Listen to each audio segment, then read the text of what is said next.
Autre. Alors, qui sont ces partenaires multilatéraux? Alors, c'est le FMI, c'est la Banque mondiale. Qui décide de céder vos richesses à des entreprises? Qui conseillent, qui vous disent, vous, État congolais, vous n'avez plus les moyens financiers de maintenir et de développer vos actifs miniers.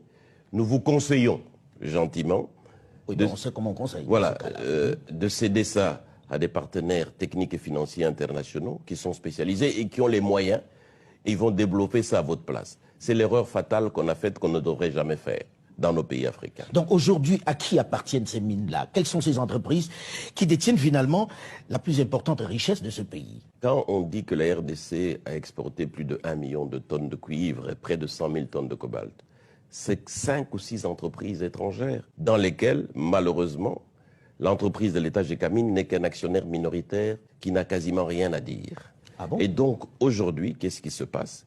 C'est que quand l'État était seul avec son entreprise Gécamine, seul dans le secteur minier, produisait près de 500 000 tonnes par an, et la Gécamine subvenait à près de 70% à tous les besoins budgétaires de l'État. Mais aujourd'hui, avec plus d'1 million de tonnes exportées, ces entreprises ne contribuent même pas à 17% aux revenus de l'État. Pendant 15 ans, 20 ans, alors que nous avions promis des dividendes pour la Gécamine, des impôts pour l'État pour nous reconstruire, rien n'est venu. Vous savez pourquoi?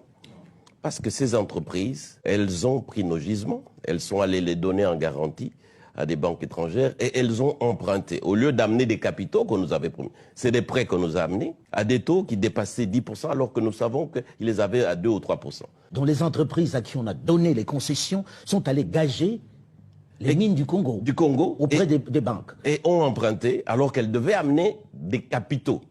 Elles ont amené plutôt des prêts.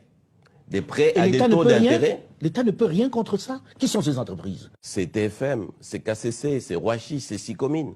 Toutes des entreprises, si pas occidentales, chinoises aussi désormais. Donc ils tiennent les richesses du Congo aujourd'hui? Ils tiennent les richesses du Congo, d'où effectivement ce paradoxe que les richesses ne profitent pas aux Congolais, mais aux entreprises étrangères, aux filiales des